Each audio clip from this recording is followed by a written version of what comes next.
Hello, everybody, and welcome back to another Nextlander podcast. Alex and Brad, I am actually very excited to get out here. And some weeks we come into this, and I'm like, video game-wise, I'm just not feeling what I'm playing right now. I'm just kind of like sitting down, chewing through the gristle of Final Fantasy here, like waiting for the meat to come back up, or, playing this game that came out, but I didn't love it. This week, excited to say 2 games I played I really, really liked. And we're gonna talk about those in a little bit. How are you doing, Alex? Oh, fine. I just got back from the dentist, so if I sound a little funny every now and again, it's because my upper lip is still completely numb. Is the drool coming down the side of your face? Yeah, one of those things where it's like I had to go in and get like a filling and a couple of old fillings, like kind of redone a little bit. And I'm just gonna say it right now, that was the fastest filling and probably most painless I've ever had. Sweet. They do the those like what are they not ceramic? What is it like? It's like a plastic they put in there, right? It's not. I have metal, no right? idea. Okay. No idea what they put in my mouth. I just know it's whatever they use now. Brad, how are you doing? Doing well. Still trying to unpack your video games as meat metaphor. Yeah. Final Fantasy VII Rebirth is the gristle of video games. There's meat in that game. Yeah. It's just that it comes with a lot lot of gristle. It's gristle? A weird cut. And look, I like fat. I like a big fatty like steak or something like that. And sometimes I don't even think the Final Fantasy Rebirth is that. It's not. It's like I don't know, gristle. It really feels like just chewing on it. I feel like this metaphor is starting to come. It's good. This metaphor is starting to get a good sear on it now. Good sear, yes. I'm starting to. Okay, what is the biggest jumbo economy family size steak you can get? Ooh, like a Costco style pack of steaks, or like no, I mean single. Like when you go to the steakhouse, like what is the most indulgent? But like let's say inverse relationship between size and quality kind of steak. The biggest steak, but with the most like gross chewy gristle stuff in there. Sure. It's just like bloated water. Like pumped up in water. It's extremely well done. Like just like a 24 ounce or something, 32 ounce cut of meat. Yeah. But like 60% of it is chewy and not great. Just a big fat piece. That's Final Fantasy VII Reboot. No. Just kidding. I like I said last, I haven't played it since I talked about it last week. I'm actually at a part where I'm back on board again with the narrative stuff, but did not touch it this week. I just put it down. Needed a break. I didn't have time this weekend. It was a busy weekend. I took a couple weeks away from Like a Dragon Infinite Wealth there, and now I'm back on it, and I'm actually like 2 chapters from the end. So sometimes you need a little breather from a long ass thing like that. Long ass thing, yes. I'll say this. I went to a performance for my daughter. She did a Little Nemo, like public school. I guess. So I don't know if you guys know this. I don't know why you would know this, but schools can buy versions of like plays that are then tailored towards schools, right? Yeah. So you buy them. When I was doing drama club, there were a couple plays we did that I think were specifically targeted at high schools. Okay. Yeah. So this I think is like an elementary school version of I think there's like a Little Nemo Broadway thing. I don't know. The musical. They killed it, man. I've been to a bunch They killed Nemo? They just murdered Nemo out of the game. Jesus. And then serve sushi. It was kind of good. It was kind of a fun thing. They did a great job. Like that. I have been to a bunch of school stuff now, and I think that crop of 4th graders, they've got some talent. I'm saying, look out. If you're they should drop out of school now. Just get to work. If you're scouting, head over. Check out suburban New Jersey. There's all kinds of talent out here. They really killed it. Very impressed. And I have to say, like, sat there. It was short. It was like 45 minutes, like in, out. Let's go. You sound stoked about that. That was pretty good because I had just come from like a 2.5 hour concert where there were like a middle school concert where there were like a bunch of different ones, things going on. They did a really good job. I was very impressed. This one's like bingo, bango, bongo. Fuck it. We're going to Domino's. Let's go. Baskin Robbins, please. Okay. Yeah. My kids, when we go to Baskin Robbins, I'm not a huge ice cream person, so I have them pick, which is very fun. Anytime we get ice cream, I say pick my flavor.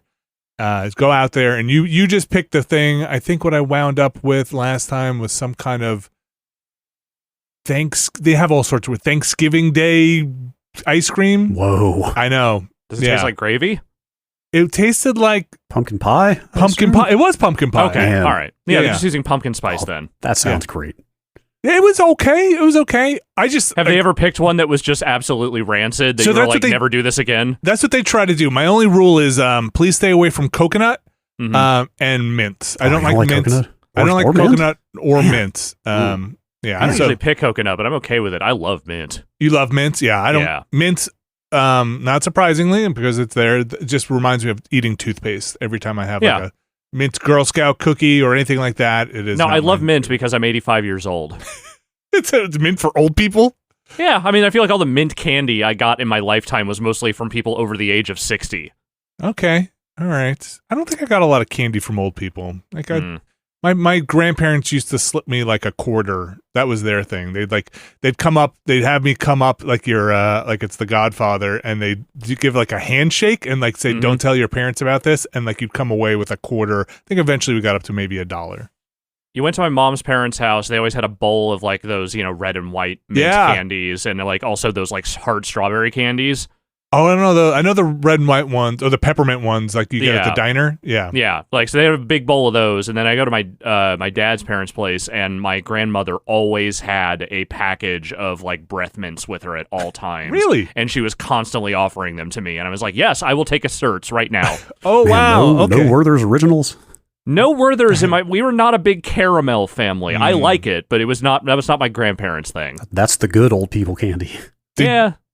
Did you get candy as like a grandparent gift, Brad, or some kind of like here, take this? Not that I recall. Yeah, I didn't really either. I'm trying to think if I encountered kids, I would never give a kid a candy out of my pocket. Like it would seem. Well, you don't have candy in your pocket, I'm guessing, most of the time. Never. Yeah. That's not a thing that happens anymore. This is a very specific thing to elderly people when we were growing up. I guess maybe when I'm older and I'm like I constantly have cough drops or something because like I've destroyed. You're not giving those to kids. I'll just give them a cough drop, like a Ludens or something. I don't know. Yeah, you sound a little hoarse there. You've been screaming at your parents a lot. When I was at that chess tournament and getting creamed by 5-year-olds, at some point I was waiting outside and the kid was playing on his phone, waiting for like their parents to come. And I was like, we're just the two of us out there, and like, what you playing? But I knew it was like a 99.9% failure rate on me knowing what they're going to say, right? Like we do not cover that market. We do not know, but I thought there's a 0.1% chance I could look like a cool guy and be like, oh, okay, yeah. And he was like, oh, playing Brawl Stars. And I was like, yeah. Anyway. Like, you don't know what Brawl Stars is? No, I know, but okay. I don't know, like what is you can't engage in conversation about it. It's a follow-up question, like, what skin are you wearing? Who's your main? Right. Like, I don't know. Like, it's what I'm not even sure what you do in Brawl Stars. You like, it's a PvP, PvE shooter? Yeah, probably. It's a top-down? mobile game, so that seems like safe to assume. Oh, God, that's Supercell. Yeah. No, they're still making money hand over fist. My understanding is that game is very popular. Yeah. Yes. I've never played Brawl Stars. I don't know the follow-up question. I don't know. And I cut my losses to not seem like the person who's trying to be cool. There is, at any given time, maybe 2 mobile games I am ever playing, and honestly, most of those games have PC versions, so it's not even like I'm playing it exclusively on my phone. Balatro ever make it to the phone? Not yet. Okay. That has to rue happen. the day. There is nothing on the planet that is more happening than a Balatro for mobile. Yeah. In the way that there's nothing in the world more happening than eventual nuclear war. Like, this will be destructive to humanity when this thing is available on phones. Like, Balatro on the phone is going to be one of those fixed, immutable points in time that, like, time travelers have to use to be like, if this is ever wrong, somebody's messed with the timeline. This always happens. They will be sending people back in time to stop this game from launching on phones. In every timeline, in every dimension, Balatro has come to phones. Yeah. Oh, they've announced it, apparently. Oh, okay, that's new. There you go. And now Earth 557732 is going to get Balatro on mobile, and the countdown begins. We will be able to join the rest of the dimensional strings vibrating on Balatro frequency. Man, my YouTube recommendations are so rotten with Kurzgesagt videos now, thanks to you.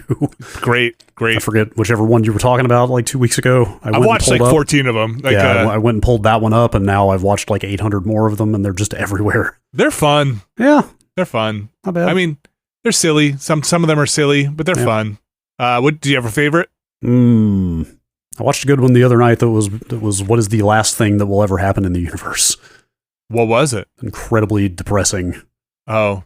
Trying to think. Was it Vinny remembers an actor from a movie we watched in the watch? Actually, weirdly, yes. That guy from that thing. It was basically like the last black dwarf will collapse in on itself and cause a supernova in an otherwise completely dark and featureless universe.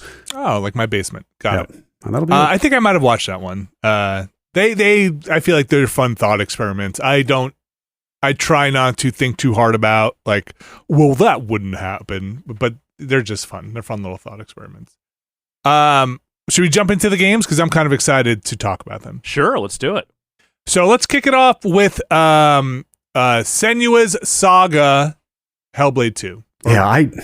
I would just call it Hellblade 2. I think the first one was Hellblade : Senua's Sacrifice, right? Uh-huh. And now they've inverted it here, and I just can't. I thought I was saying it wrong as I was saying it, but then I double checked and no. Yes, Senua's Saga, Hellblade 2. Somewhere along the way, someone told them that Hellblade is actually a terrible name for a video game, and they are trying to get away from it as gently as possible. Yeah, that's actually the best theory I've heard about why they did this. Also, their Hellblade has 2 L's in it, and their in-universe Hell is a 1 L, right? Mm-hmm. They are like... Look, they have to market to Americans. They don't know what hell without 2 L's is. That's right. They don't want everybody spelling it wrong when they go to the URL. So this is the follow-up to, like Brad said, Hellblade, the first one.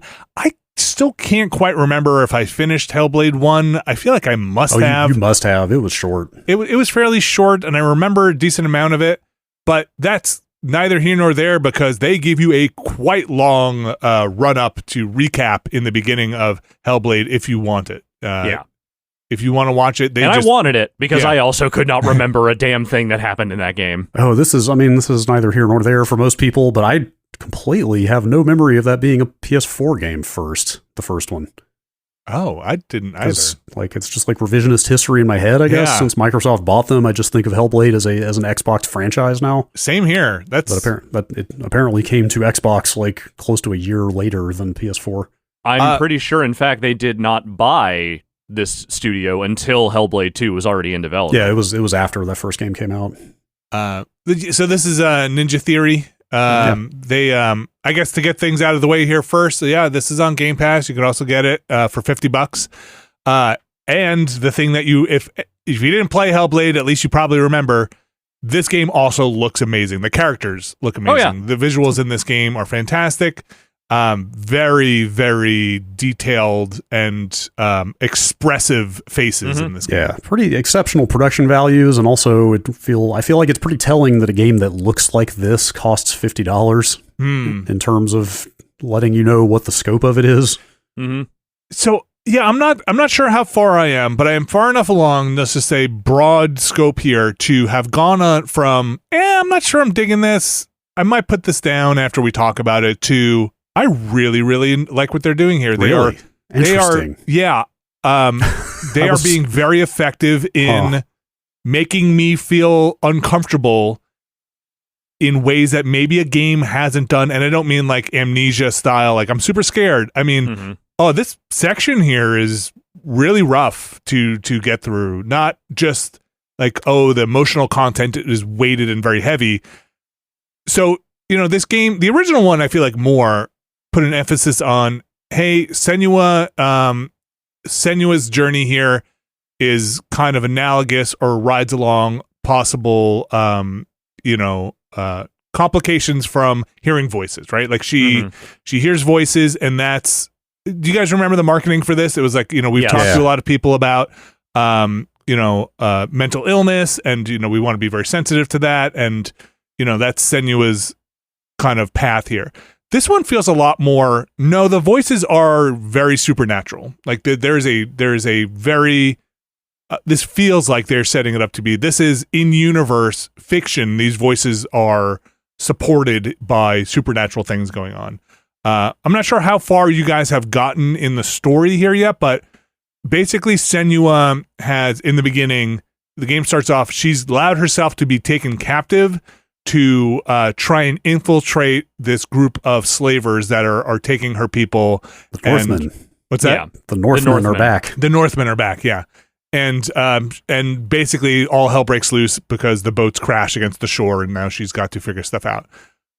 It gets very supernatural or mythological, let's say, in ways that I thought the first one alluded to in like, oh, is this real or is this imagined? This feels very much, no, this is this universe. Yeah, I haven't seen it in this game, in the game, playing through it yet, but I remember footage they put out in the past of like extremely large giants and stuff like that. Yeah. Like very obviously mythological stuff. It's been 7 years since the first game. My memory of the first game, obviously the budget was way lower as well, but it was a lot smaller scale. Like the enemies were all sort of like very humanoid, but kind of implied to be demonic, somewhat demonic or supernatural in some way, forest spirits or what have you, but not outlandishly so in the way that like these giants that they've shown in the marketing are. Yeah, and again, my memory of it, and listen, take it with a grain of salt. You're talking to somebody or listening to somebody who doesn't even quite remember finishing the game, was trying to piece together what is real and what is in Senua's head, right? Like because she's dealing with trauma, she's dealing with all of these things, she's dealing with being an outcast from her people, and you're not quite sure. And it's a very lonely personal journey. As I think she was bringing her head of her lover or like. I forget. They recap the guy's name, and I forget already. Dillian is his name. I had forgotten most of the story of the first game, but they do have a pretty decent little recap here. This one, you meet other people that kind of verify that this stuff is happening. So you're not like, oh man, is Senua having a vision here? Because other people are like, holy shit, like that's wild. Can't believe that just happened. Be like, wait, you saw that too? Okay. So it's interesting tonally. Yeah. I mean, the thing that I think they've always leaned on, even when they were kind of being more ambiguous about it in the last game, is that her torment is real, whether the external factors are real or not. Yeah. And also, something I don't remember from the first game, and I'm having a hard time intuiting here, is how much, and maybe the distinction isn't super important, but how much is like meant to be inborn mental illness and how much is like trauma from all the shit that she's been through, because like... Right. Like the Northmen showed up and slaughtered her entire village. Right. You know, a lot of extremely bloody, awful stuff has happened, and I don't remember what the split is there or if that even matters, really. So I think in the setup, and I could be having some of this wrong. I'm trying to talk about it without giving spoilers away for the most recent game, but I think they do talk about her mom also having had heard voices and had visions, and the dad basically saying that Senua was cursed, right? And kind of exiling her as well from the village, and everything bad that happens because of Senua, and that stuff comes back up in this game quite a bit. And so when I initially started playing, I was like, man, this is rough to play. It's a long kind of plodding intro that's very slow and very paced out, and it's a lot of those voices, just for lack of a better word, just negging you, just like pummeling you. I definitely had some moments in the first stretch where I was like, maybe a little less would be more with these. Like not every single second. Are you guys playing with headphones? I haven't seen a game do the mobile game thing, the high budget mobile game thing in a while, of like hitting you with a best enjoyed with 3D binaural headphones kind of thing at the beginning. The first one did it too. Yeah. But I actually am finding the headphones very effective. I played for a while without them. Mm-hmm. I didn't want to turn on subtitles because it's so cinematic, you know. Like I didn't want to be just staring at text the whole time. But it's pretty hard to actually intuit everything they're saying. Like it kind of coming out of speakers, it kind of does get buried in some of the louder stuff going on. But the headphones, I don't take this the wrong way. There's almost an ASMR quality to it. I don't mean that in a like titillating way at all, you know. But it's like something about the way those voices are recorded and played back in the headphones is very. It feels like it's kind of worming its way into your head, sort of. Mm-hmm. Yeah, I think that's intentional in their mix. Even yeah, exactly. Even even when at times it feels like they're hitting you with the voices a little too hard and heavy.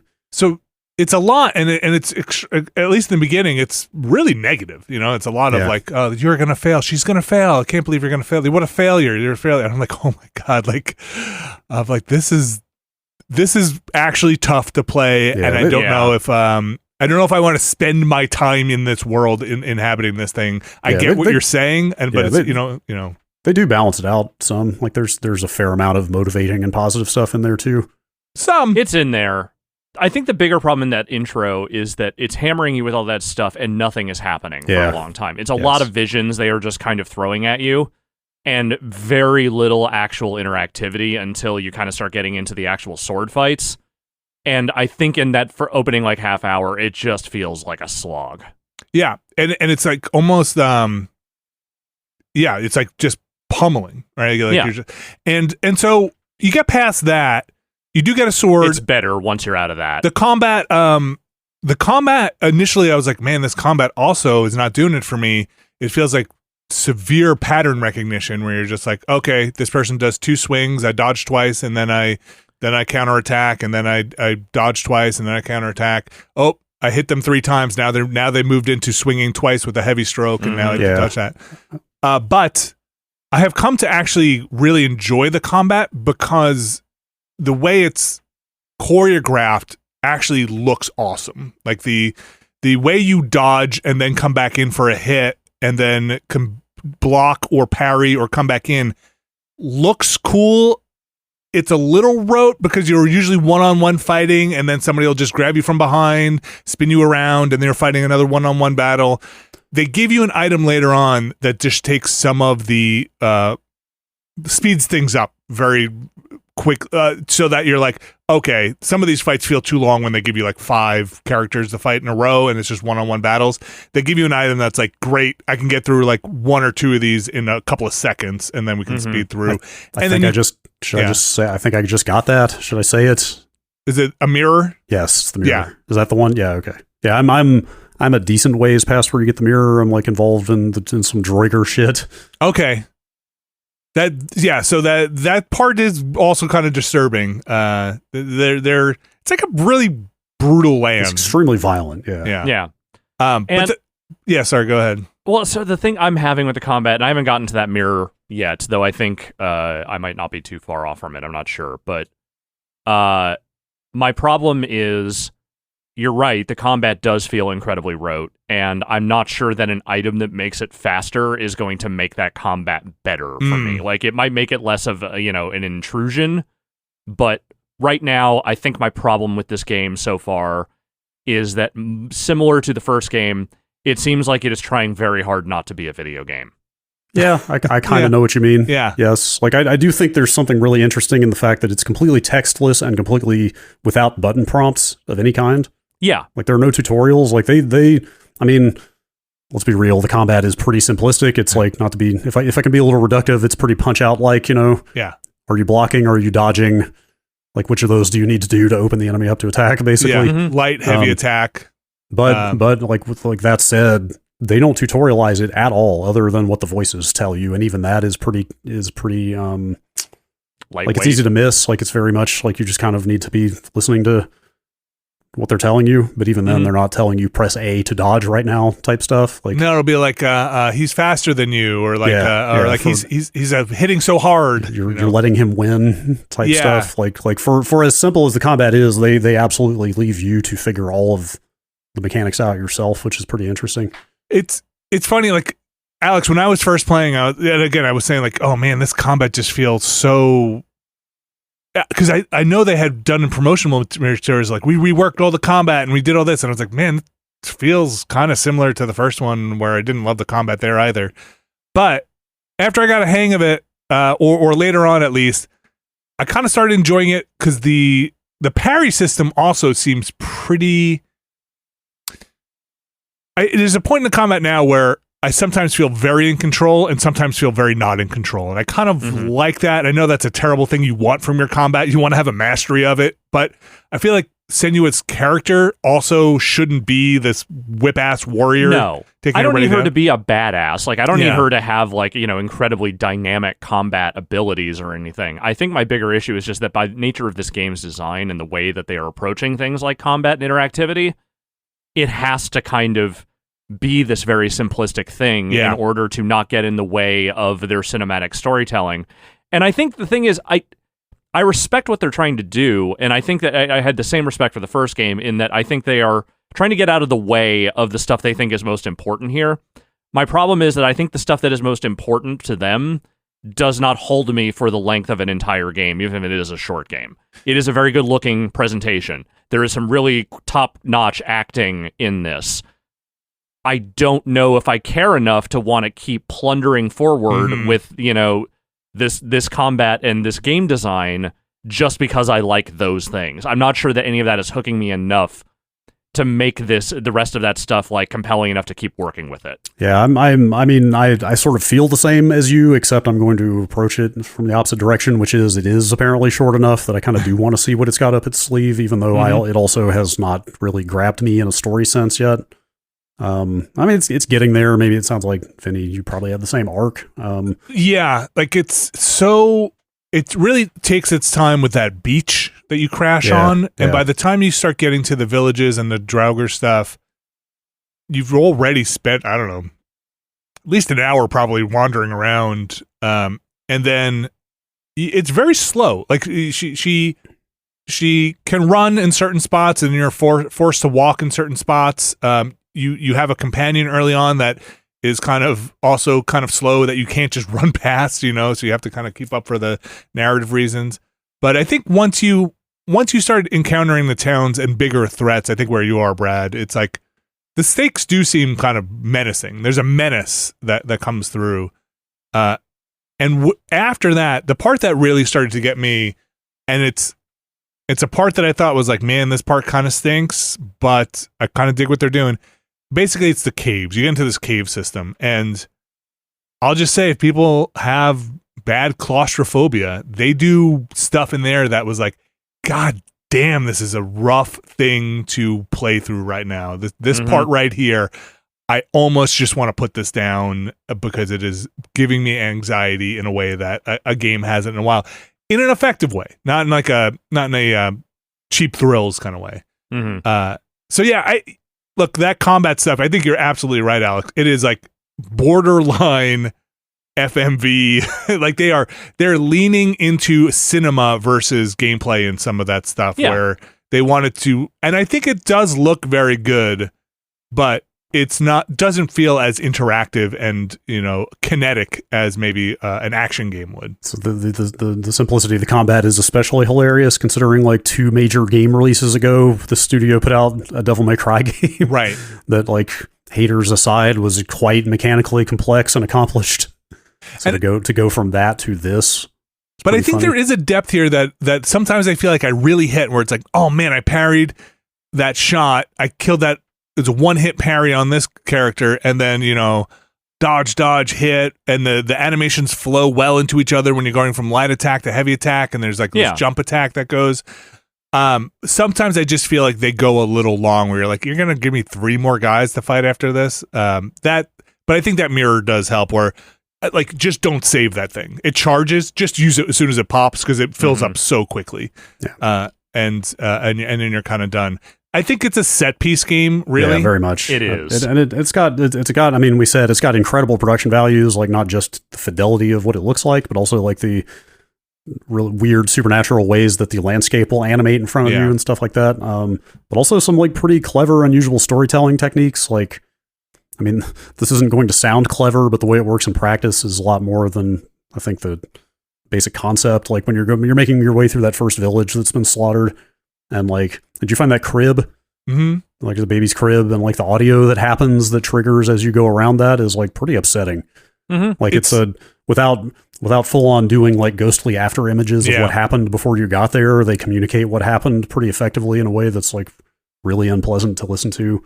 It's cruel. Like there's a cruelty to that world. There's like just a sadistic quality to just about everything in this world. And the thing is, like, I think that's sadism and that kind of stuff is not delivered, like you said, for shock value. Like, they're not doing this to try and, like, you know, say, look how fucking edgy we are or anything. It's in keeping with the tone of the world and the story they're telling.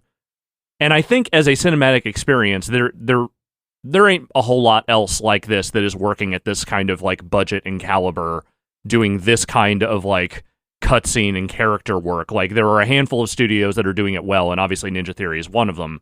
I just wish the game design they were approaching for both of these games. It's not just this one. Like, they may have made some refinements, but at its core, I think this is very much very much similar to the approach they took with the first game. And I think for me, there is a limit to how much of that I find interesting. I 100% agree with you. Like, in terms of their approach to this, because even though I had heard that this game's length is not like, you know, get ready for a 16-hour adventure. It's a tight thing. Some parts still feel too long. Some parts still feel like they're padding this out, and it's like, look, maybe this is a 4-hour game. Like, maybe these combat encounters don't even have to be here half the time.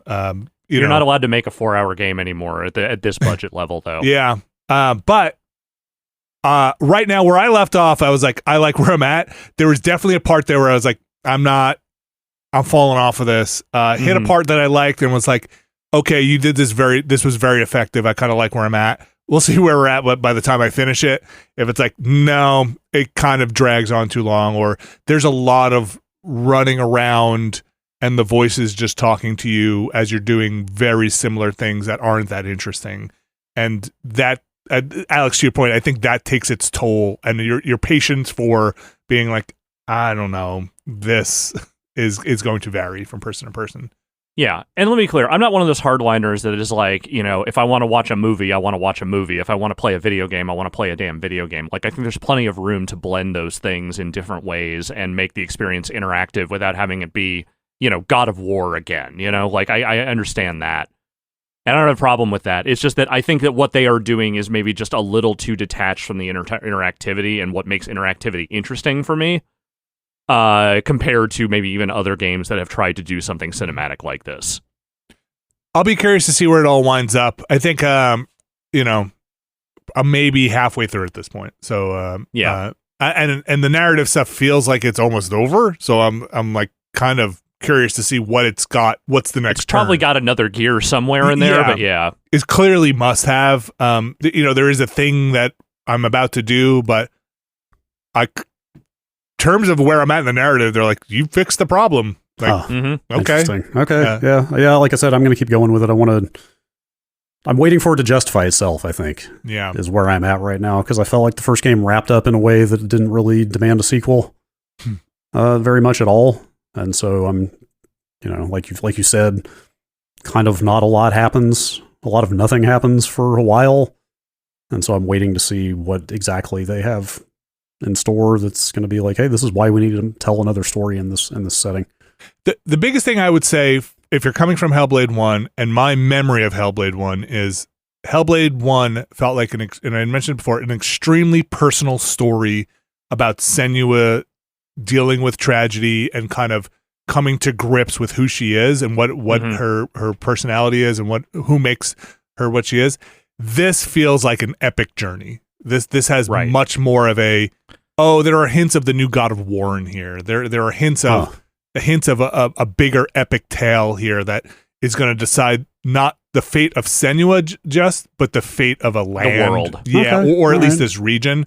So it definitely feels more of like they've expanded the scope out here. They're trying to flesh out this universe, and in ways that, again, I would have to go back to Hellblade 1 to really figure out what's going on here, in ways that maybe tie in some of the things I thought were more personal into kind of a bigger character arc.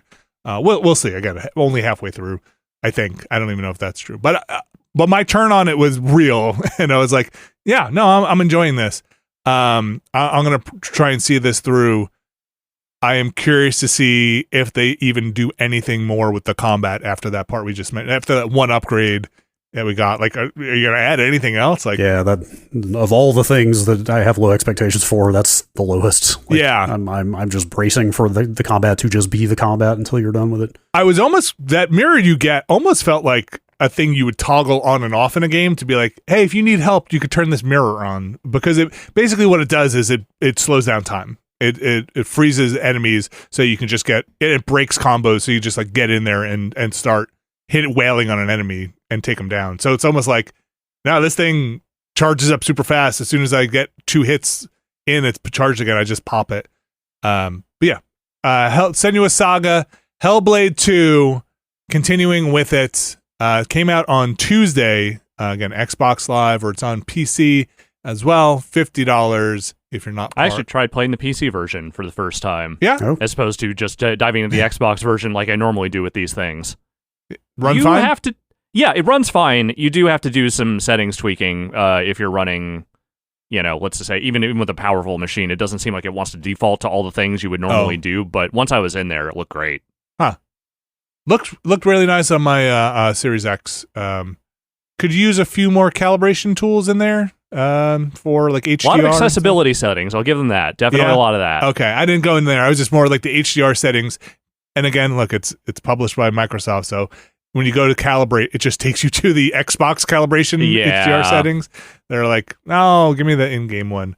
Maybe I'll try it with headphones on as well. I did look, Brad. We had talked a little bit off mic before about seeing if there are settings to turn down the frequency of the voices you hear. Oh yeah, I couldn't find any. I'd swear the first game had some setting that was not just like a volume of the voices, but the Bubsy slider.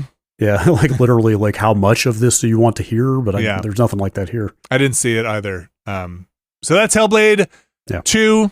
Speaking of, I guess I'll just mention it here since we're talking about Xbox stuff. It's like there's not much to say here, but I tried that new Starfield update since we're talking about Xbox HDR calibration. There's modes in there now. There's like there's frame rate and quality modes that you set independently, which is bizarre. Huh. So they put that game famously launched at 30 FPS only on Xbox. Now there's 30, 40, and 60 options in there. And you could set and there's also performance and visual or performance and quality settings, and you can mix and match them. And why would you put everything up? They straight up say like, hey, we don't recommend trying to combine these 60 FPS and quality modes. Oh, because it's going to have to reduce itself a lot to maintain. Oh, like it's going to have to like bump the resolution way down type stuff. So it's kind of funny. But anyway, like I tried it at 40 hertz, high quality, like the highest fidelity on my TV. It looks and runs great. Like on the Xbox. Yeah. On the Series X, like totally acceptable. Very, very nice. Cool. Nice, fluid, sharp. Still Starfield. Oh, they put city maps in also. What does that mean? There were no maps in the cities, remember? Oh, like you can bring up a map for the city? Yes, there is a full-on, like just obvious interactive map of the city you're in with icons for every store and location that you can just scroll around and look at like a proper video game. You could fast travel in the city though, right? With the tram? You took the tram? Yeah, like it was only between districts, right? I think, and you had to go to the tram, I believe. You can't just do it from the map, as far as I saw. Oh, not from the map, right? Yeah, I had to go to the station. Still, I can't. I mean, I'll be honest. I was not like burning to play more Starfield immediately, but it's nice to see that it's in a much better state than it was. Look, improvements always welcome. Yeah, and then the DLC's coming. Maybe the DLC will be amazing. Did we know anything about the DLC? Like, is it self-contained story? Is it post-game? I don't know if they've said anything. What is it called? Shattered Space, right? I really don't know. Starfield really just did not click for me. I think it's one of those games that I wish did click for me more, even more than like some of the later Fallout stuff, because I like sci-fi games. I like sci-fi operas and epics, and I really wish it did. Yeah, I like getting your own ship. Like that's a big thing on my checklist. Like. All the elements are there. I think they've like teased that ground vehicles are coming. Okay, I like ground vehicles like that. So like I don't know, maybe 2 or 3 years from now that can be amazing. I don't know. I don't think they've said anything about what that DLC is about. Okay. Well, let's take a quick break here. I'm gonna come back. I'm gonna talk about another game that I'm really, really enjoying. Another game. My cup runneth over with smaller games. We'll be right back. This week's show is brought to you by Squarespace. Alex Navarro, Brad Shoemaker. We have been on the internet for a long time. Look, man, you said we weren't going to talk about this. Long time. We are young, hip people who love to go on the internet, and I can't believe what's happening on there. And I just have to assume it's all thanks to Squarespace, who just must have figured out a way to make making web pages easy. Because I'll tell you, when I first got on there, it wasn't so easy. How long it took me to find Calvin Pig on something? It was hard. I had to build my own under construction GIF. Had to make it blink yourself. You know how many frames it took to get that skull to rotate perfectly around? God, it was really hard. Ask me about the blink tag sometime. We had to manually tick over our web counters. Squarespace can give you a guided design system, and I don't know if the GeoCities themed is in their Squarespace blueprint, but if it's not, they should be. Squarespace's guided design system will get you a professionally curated layout and styling options to build a unique online presence from the ground up and tailored to your business or your brand. And if you're going to be charging people to do whatever you're doing on the internet, they have flexible payments. They'll accept credit cards, PayPal, Apple Pay to set up for your customers so they can buy the, I don't know, whatever coolest thing you figured out how to sell on the internet. You can figure out a bunch of easy ways through Squarespace to have them pay you. And also, I feel like I've mentioned this before in other Squarespace ads, you can put videos online. You can put videos on there and put them behind a paywall if you want. You could sell access to your videos. I'm sorry, what? Yeah. Think about that. 2024, you pay money, and then you get this, I don't know, let's call it premium content behind somewhere. If let's say that's a thing you were doing. That's all at squarespace.com. At this point, you're asking, how do I get in there? Well, head over to squarespace.com for a free trial, and when you're ready to launch, go to www.squarespace.com/Nextlander to save 10% off your first purchase of a website or domain using code Nextlander. That's www, because it's the internet, squarespace.com/Nextlander and use code Nextlander to save 10% off your first purchase of a website or domain. Thanks, Squarespace. All right, we are back and continuing on the positive, entertaining video game. I don't know if I would call Hellblade II fun. It's really something, but continuing on the entertainment side of things. Lorelei and the Laser Eyes. Now, a game that is not only fun to say, but fun to play. Do you guys know anything about this game? No, our former colleague Ed Tran was raving about it on Twitter. I think he said it was like one of his favorite games of the year so far. I think this might be one of my favorite games of the year so far. Okay. Well, it's 2 for 2 then. And also, it was made by the people who made Year Walk. I know that. Yes. Gosh, I forget the studio. Something with an S. Simogo. Yes. Because, okay, I'm going to try and talk about this game without giving anything away. Because I think this is a puzzle game, adventure game, puzzle game. You kind of show up at this. Gameplay is third person. Controls can be a little funky, but third person walk around, almost Resident Evil style, but not combat focused. Puzzle game. And you're going around and collecting things in your inventory. You are using things in your inventory to solve puzzles. And you're basically running around and you're solving like math puzzles, time puzzles. I have 3 pages of notes next to me. Handwritten notes. Yeah, I have to say, so they made Year Walk, which was very narrative, and then Sayonara Wild Hearts, which was also, I think, pretty mostly story driven, right? I thought it was like, wasn't Sayonara Wild Hearts like kind of like rhythmy? Oh yeah, right. There was a rhythm component to it. Yeah, right? But I guess I did not expect what I am quickly learning is quite a bit of mechanical complexity here. Like looking at this trailer of the types of puzzles you're solving, I should probably play this. This looks pretty awesome, dude. I think if you're okay with just running around solving weird puzzles, the framing of it I think is right up your alley. There's so much computer stuff in here. Yeah, I'm seeing some cool computer stuff. Also, the description on Steam is pretty funny to me.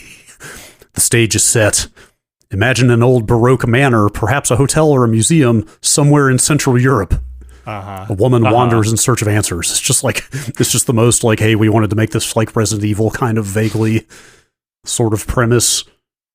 But yes, this looks quite cool. It's very cool. The puzzles there's a lot of them. You're just racking up keys and puzzles and stuff like that.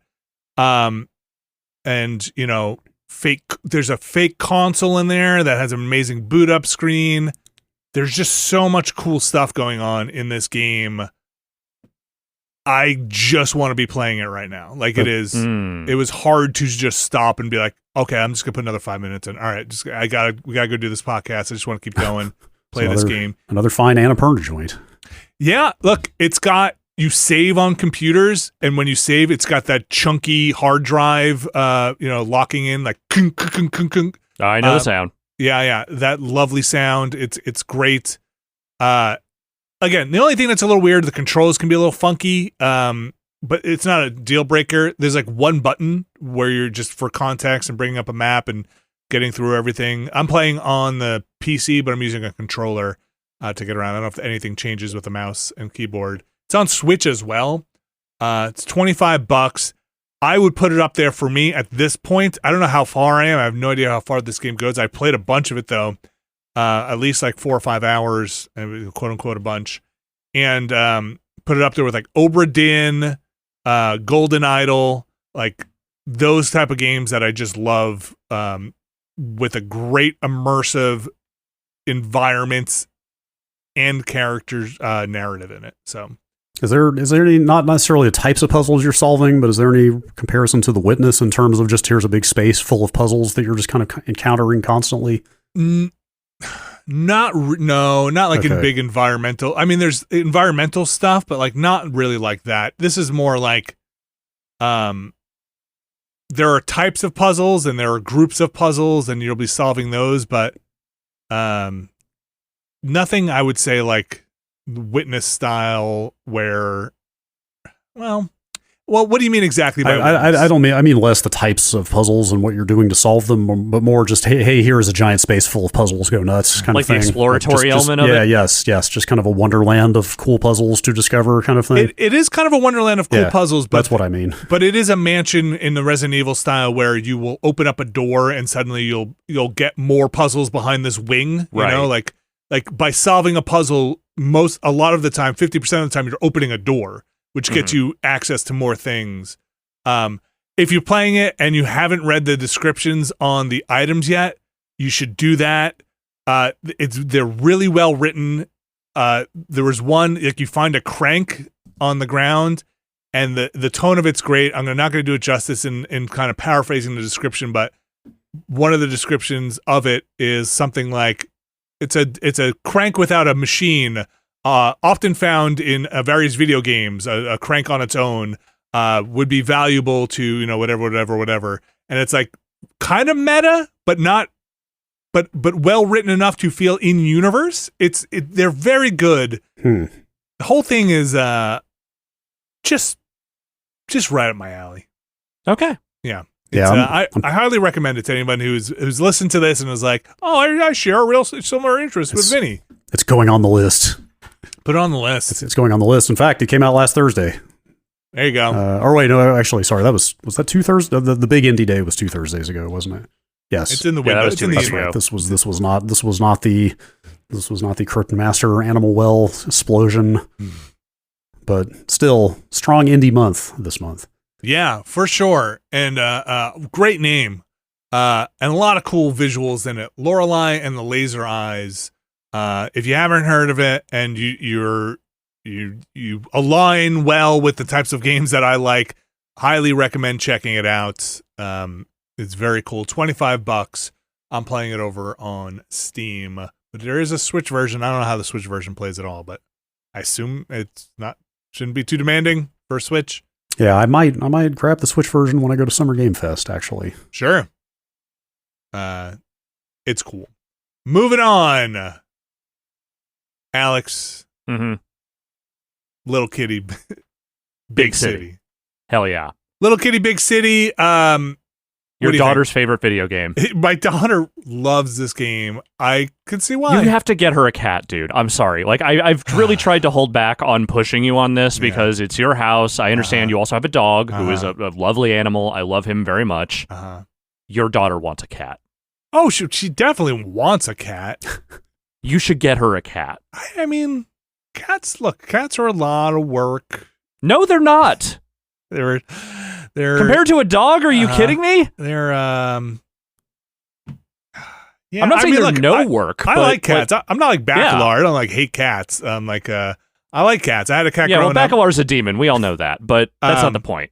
I just think we'll see. We should we should cat sit more is what we should do. I think that's a good starting point. Yeah, if you want her to watch some neighbors' cats to get a feel for what it takes to take care of them, sure. But I think at some point you're gonna have to give.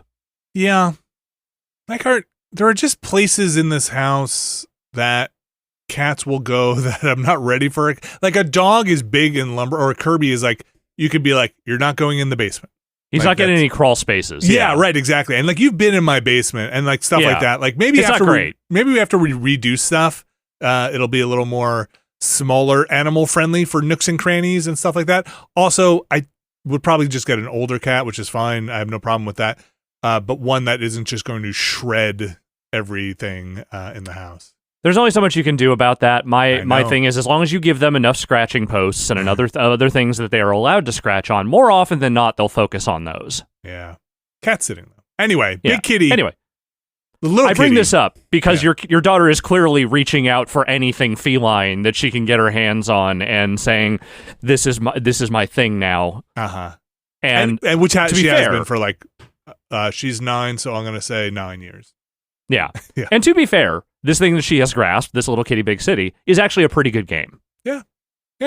It's not just the cats. It's actually a pretty decent little open world experience where you are how do I describe this? Okay, you are a house cat in an apartment.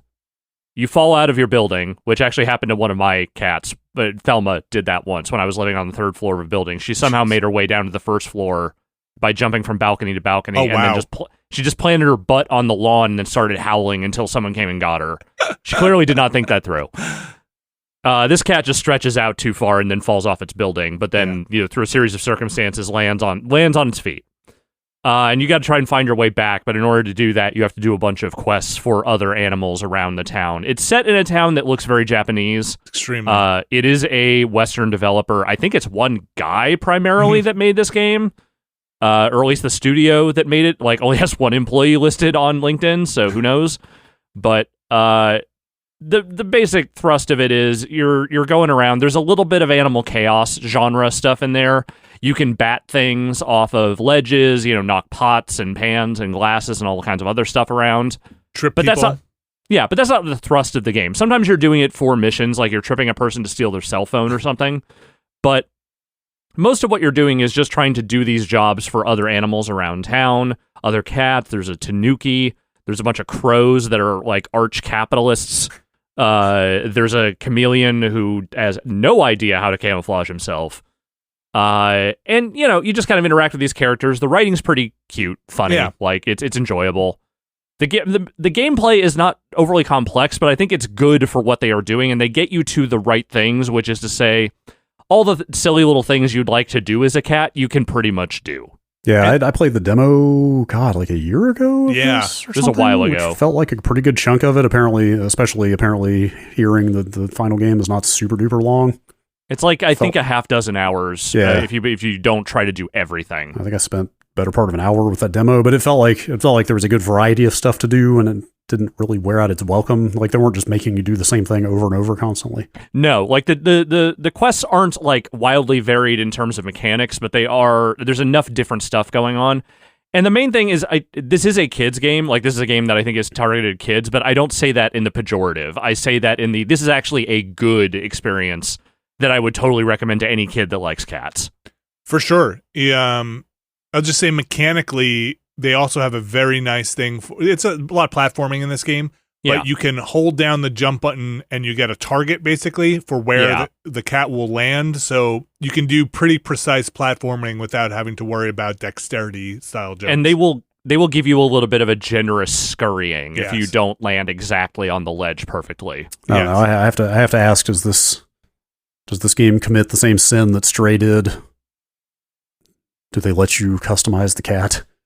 Just hats. Just hats? Just hats. Man, Hats on cats. what is up with cat games where you play a cat, not letting you play whatever cat you want? That seems like a no-brainer. This is the cat. This is the canonical cat in the city. I think it's a little less of a problem because they show you a bunch of other cats that are also very cute and different looking than yours. I mean, you're a cute black cat. You have these bright green eyes and you're adorable. Like, there's no problem with that. And then you meet, like, tabby cats, white cats, black cats, tuxedo cats, all kinds of cats. Again, there's a tanuki. Like, there's lots of cute animals around. I can just tell you from the experience of Stray's release that people want to play their cat. I get that. Custom cat. Yeah. I think there's a lot of hats. I want to emphasize the hat variety is not lacking. I mean, cats and hats, there's inherent value there. Yeah. Cute hats too.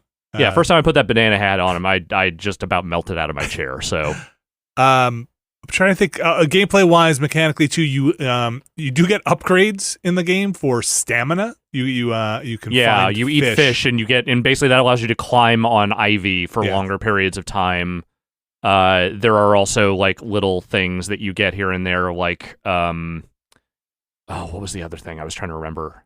I feel like I lost my train of thought. Sorry, the Novocaine is now starting to wear off, so I think it's going into my brain. Well, let's see. There are like a bunch of collectibles. So there are so many shinies you have to collect. That's the money. That's the currency. Yeah.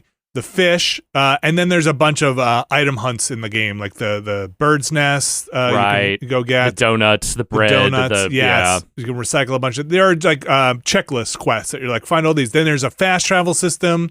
That's the other thing that I was trying to think of, the feathers, because you use the feathers to give to the tanuki who is running a portal system through various manhole covers in town. Yes, it's cute. It's a cute game. Again, my daughter's 9. She loves it. And I was excited because there are a few games where it just feels like they made this for you. Oh yeah. It's not competitive. Stray got a little weird with some of the combat stuff for her, where it's like, it's got a little dark and you have to shoot those things, the little virusy looking things. I mean, Stray is not a cozy game. Like that's the thing that, this is definitely leaning more in that direction, but also it's not cozy in a way that feels like cloying or obnoxious. Like it is just like, it's just sweet and cute and funny, and it's got enough gameplay going on that, it all feels pretty well balanced. The physics are occasionally a little wonky, but that is like literally the most negative thing I think I can say about it.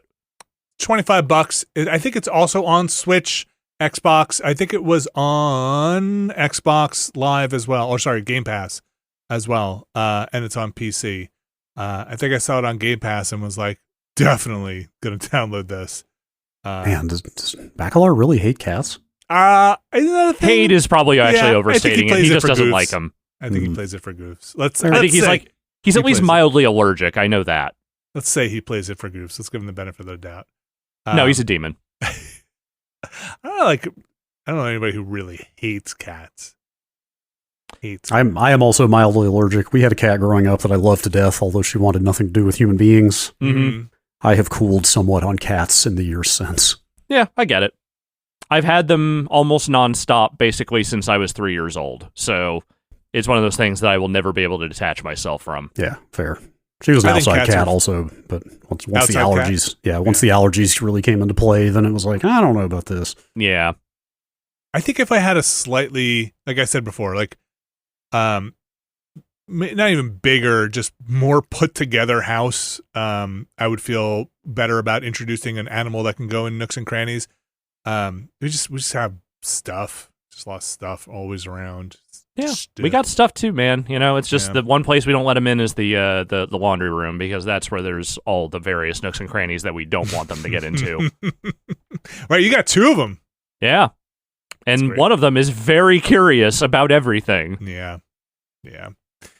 My cat also growing up, Brad, was an outdoor cat that kind of was like, will be deigned to be pet when the cat wants to be petted and no other time. Yep. But look, I'll say this: I'm a dog person too, but there's something about a cat curling up on you to take a little snooze that there's a little slice of heaven. You know, it's a nice. There's gosh, is it who wrote the book? I think it's Margaret Atwood, where there's this genetically engineered race of people that purr to heal wounds. I think it's in the Oryx and Crake series, and they purr, and it cures what ails you. Hey, purrs are supposed to operate at the frequency that, works at the human brain to relax them and make them happy. So it's nice. It's nice sound. They're just manipulating you. That's right. No, I'm fine with that. Manipulate away. You're adorable. Right. I'm good with it. Kirby, my dog, is not manipulating anybody. Kirby is just thundering along, plopping on wherever he crashing goes. Through walls. That's right. Just hoping to be invited. The Kool-Aid man of dogs. I enjoy the image of the dog as the lovable doofus that just blunders their way through everything. That's Kirby. All right. I'll just say here, no, like I said at the top, no Final Fantasy VII Rebirth check-in. Put it on pause. Was going to jump into it, and then just wound up really enjoying Hellblade and Lorelei and Laser Eyes. And just left no time for Final Fantasy. We'll come back to it. All right. Any other games? That's all I got right now. All right. We'll take a quick break. We're going to come back. There's news. There's stuff. Not all of it's bad. Yeah. No. Stuff's happening. We'll be right back with the news. Stick around. And we are back, and it is time for the news. Brad Shoemaker. Uh-oh. I'm in the hot seat. This news kind of dropped recently. Was it yesterday? Yesterday afternoon? Yesterday at the time of this recording. This IGN news. IGN. Ziff Davis. Been reported by GamesIndustry.biz, who is essentially reporting on itself here. Now. IGN Entertainment has acquired the Gamer Network family of digital brands for an undisclosed sum, is how the story opens. We should say this is IGN Entertainment, the business unit. Yes. This is not the writers of IGN banding together to acquire and neutralize their competition or anything. Yes. No, this is Ziff Davis. This is a division of Ziff Davis, IGN Entertainment. Yes, yeah.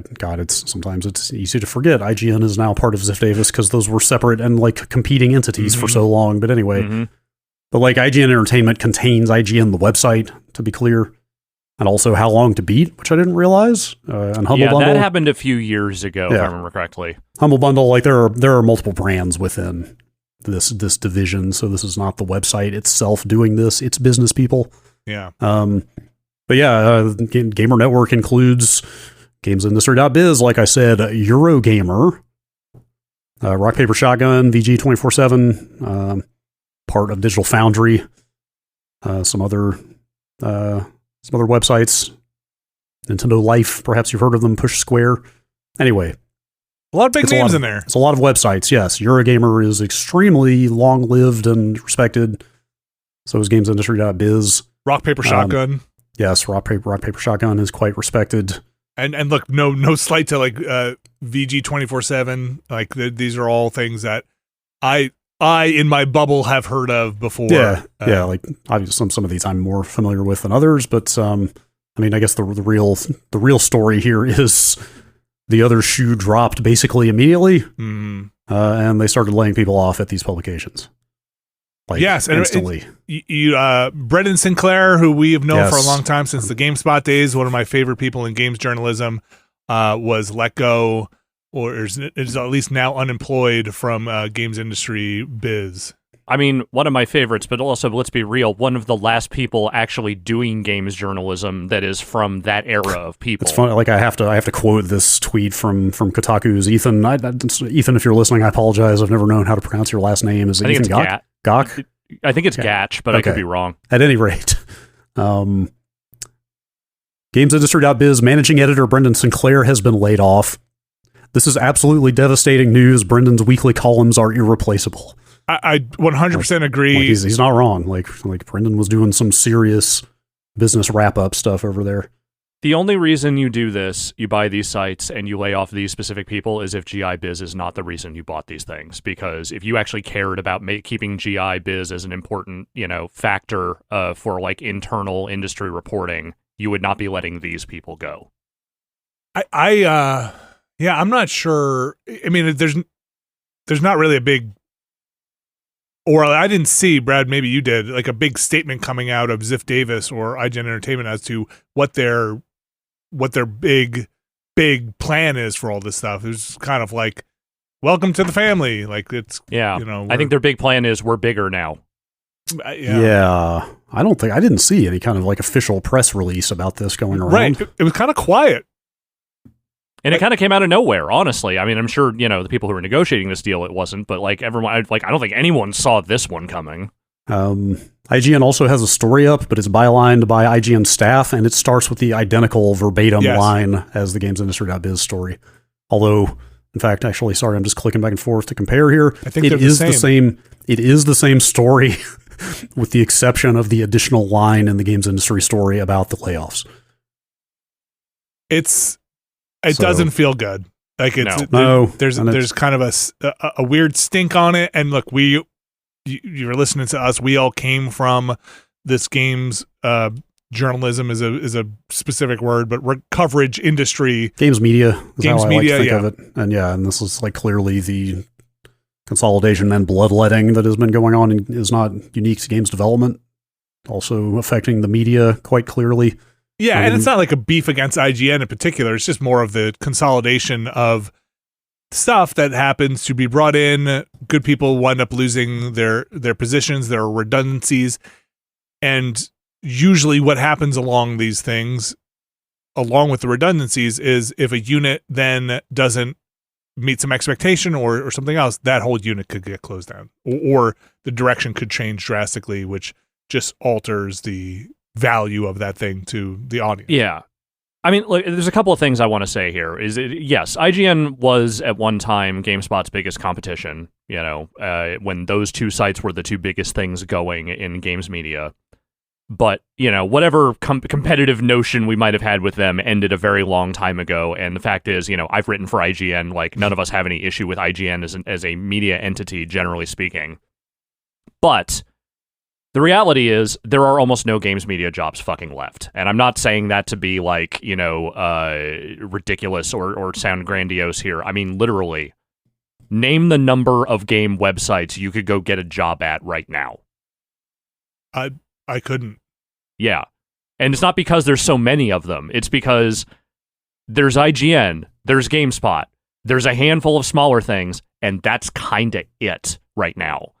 And Eurogamer was kind of one of the bigger going concerns that was not part of this large umbrella of media sites, and now there are even fewer places you could potentially look to ply your trade if you wanted to get into games media.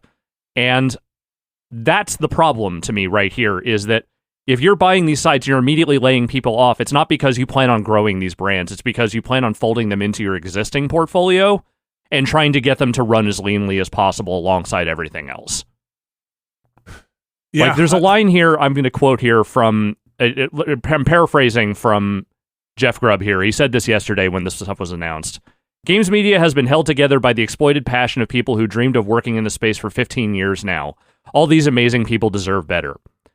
I think he's right mostly. The thing he's wrong about is it's been longer than 15 years. That's the first thing I was going to say. It's definitely been longer than 15 years. But I think the thing he's specifically talking about is that when we were doing it, yes, our passions were definitely being exploited, but you could make an honest living at a salary that was actually livable doing this line of work if you got into it. Yeah. Like when I moved out here, I had 3 roommates, but I was not hurting. I was doing okay. And you got a full-time job. It was health insurance. It was a regular thing. Like good benefits, like very quite competitive benefits at that job. And I think the thing he is trying to specify here is the last 15 years of content creation in and around games media, which has mostly relied on unpaid or uninsured contractors, basically people that are more or less permalance, and paying them just the most peanuts you possibly can to get as many articles and guides out as humanly possible. I think that is the specificity he's talking about. Yeah, that's something we were definitely starting to see creep in while we were still at a big company, although not at Giant Bomb, because everybody at Giant Bomb at that time was full-time, I believe. Yeah. I think it was maybe around the time we left that started changing. Anyway, you were seeing that at the other sites and elsewhere. Like you said, it's not even unique to games media. It's just media. Mm-hmm. Like, I kept watching that happen and just asked myself, how is this sustainable? Like, how can people be working what is like surely a full-time number of hours without benefits? Like, how can you live like this in a country with almost no safety net? And I mean, the answer to that question is a lot of those people worked not in the U.S. because the only way you could survive doing this line of work is if you live in a place that gives you, like, you know, state-run health insurance and things like that. And the ones that are here, you know, it's like this was how you got your start, was at these blogs that would just, you know, say, all right, give us 9 articles a day. Here's $10. Enjoy. You know, like, I'm slightly exaggerating, but you know what I mean. That was where things were. And now there's even fewer of those jobs to go around. And now it's just like, I mean, to be fair, the other thing that got announced today apparently is that Rolling Stone is starting a new gaming vertical with Saudi money. And so, like, the last time they did that lasted about 1.5 years, if I remember correctly. Who knows how long this thing will last? But, you know, it's like you're getting these little verticals that maybe pop up every now and again, but there's no stability in any of that stuff. You don't know how long Rolling Stone is going to be invested in doing something like this. Like, there just aren't that many places you can go and say, like, this is a firm job I can do full time now. And it's like, if that's the case, what is games media going to be in 5 years? Like, what are the actual voices going to be? Because no one can develop under these kind of conditions. No one can actually develop a voice and a personality in this kind of space. You're just grinding the gears forever. I just wanted to touch on Brad. I don't remember. Jan can definitely confirm that if Jan was full-time from the start. Yeah, that's why I checked myself as I said that. I was like, oh wait, actually that may not have been the case even when we left. Yeah. Look, there are definitely some people, I'm not saying this is Jan, but some people who sometimes are not looking for the full-time thing, and this is not what we're talking about here. No, that's not what we're discussing. We're talking about people who are, like you're saying, Alex, trying to make a career through this. I think, Alex, you could probably speak to this more than any of us. This is probably across all critique and coverage of, like, movies, music, like those things. I'd say it's worse in games than just about anywhere else, though. The music writing is definitely not in a good place either. But I would say that, there is some version of this going on just about anywhere that, like, media and criticism exist. And probably some of that has to do with the advertising market just falling out in a lot of these places. The ability also for people to go off and try and do a thing on their own, you know, like that is a viable path for a small percentage of people. Like, it is not a viable path. Like, we were lucky to have gotten our legs under us when there were very few places to look for games coverage, and that's not the case anymore. Now it's so, like we said, there are a few places mainstream, but there are hundreds, if not thousands, if not millions of places you can go on the internet to go try and find somebody talking about games, movie, music, those things. To get a focus and a critical mass of people seems really, really difficult. Well, and on top of that, the other thing is that I think this also just kind of ties into the general devaluation of the work in general. Like, you know, the reason people, like, companies felt comfortable, like, you know, getting 20-year-olds in a trench coat to do one person's job for pittance is because the content they were churning out was just to make numbers go up. I'm not saying no one ever did good work under those conditions. What I'm saying is the thing you're there is to write a number of articles and make sure your SEO is hitting the way that it's supposed to with guides and things like that.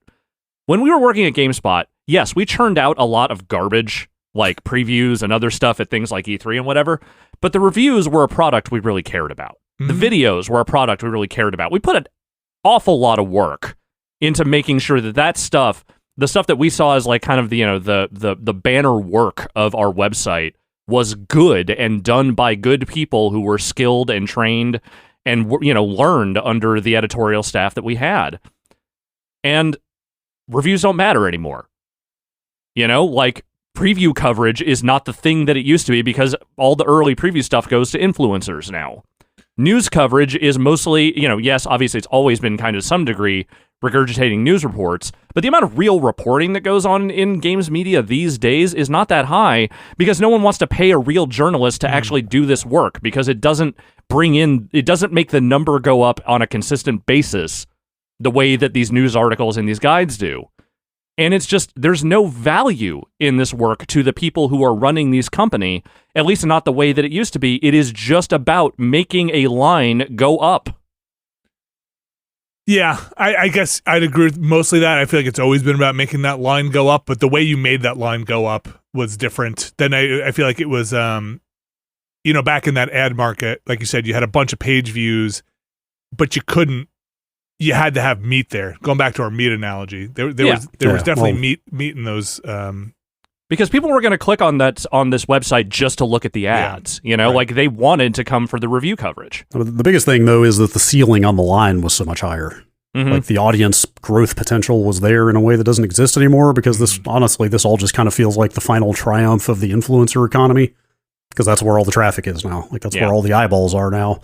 People are not going to websites the way they used to because there are alternatives to websites that they think are more fun. Yeah, and friendly.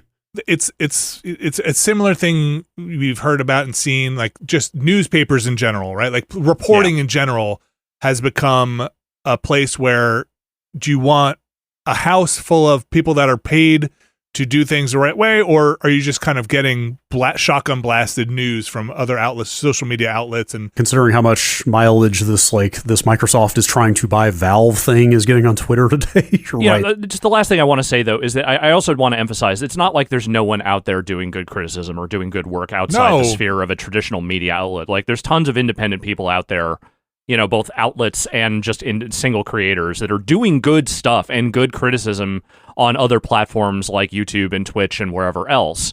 What I am saying is that when you are if you are the sort of person that likes games writing and wants to get into writing about video games, the number of avenues you have in front of you is basically, it's a tunnel painted on a brick wall at this point. Like there is just nowhere for you to go. Yeah, I tried to find a list of like everything Fandom owns and everything IGN owns, etc. And I couldn't find a very comprehensive list I could compare, but the sentiment yesterday after this was that basically IGN and Fandom own everything in games media now. It's pretty close. Just about. There is some independent stuff. I mean, well, like Aftermath, and I believe I'm assuming Insider Gaming is also like at that tier. Obviously, those are still independent entities, but in the traditional corporate media, the traditional like big company media. Yeah, it's all consolidated down to like two companies supposedly. For us, and I think for people listening to this, it's like these are just names that have been around for a long time, and to see them kind of scooped up. And look, I don't like to be cynical all the time, but it's hard not to be because we've been through this enough times to be like, what is Eurogamer going to become in 5 years, right? What are these properties going to become? Will they be healthy, or will they be shuffled around or kind of squeezed in ways that maybe they were already? I don't know. I didn't know the financials. They were owned by was it Reed? Yeah, that owned them before. Maybe they got offered a sweet deal, maybe because it wasn't doing well. I really don't know. It's just this is the industry we grew up in and worked in for the majority of our lives. So it's weird to see it also alongside the rest of the games industry get consolidated, and we hope for the best for the people that are still there and the people who are looking for jobs. Yeah. All right, moving on to our next story here. Speaking of healthy industries, the arcade industry. Mm-hmm. Brett Shoemaker, you put this in here. I love it. Can't wait to see what NBA Superstars is, but what is it being pitched as? Y'all like NBA Jam? I do like NBA Jam. Yeah. Would you like to go to an arcade to play a new game in the style of NBA Jam? Okay, let me answer that question with a question. What's an arcade? What is an arcade in United States of America in 2024? Like, I guess Dave & Buster's is still a thing, right? It's Dave & Buster's, and it is Regal Cinemas lobbies, and that is about it. Look, and it's probably like 5 barcades in Brooklyn. I was gonna say I just went to an arcade that didn't serve alcohol, but I had a lot of fun there, and they had an NBA Jam machine there. I do not think this is the place this is going to end up. This thing will not fit into that place you just described. No. No.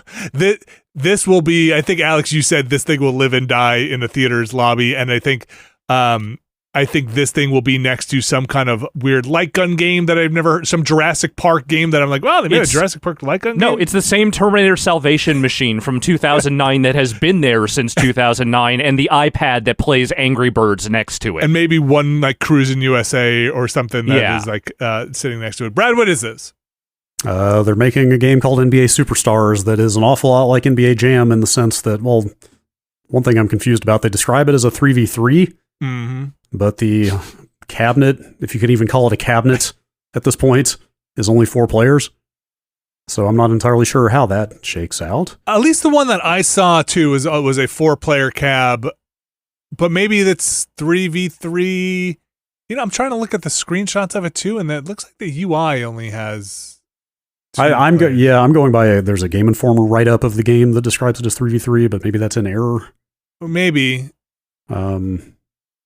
But at any rate, they've got Tim Kitzrow doing the announcing, so they know exactly what they are going for. Yeah.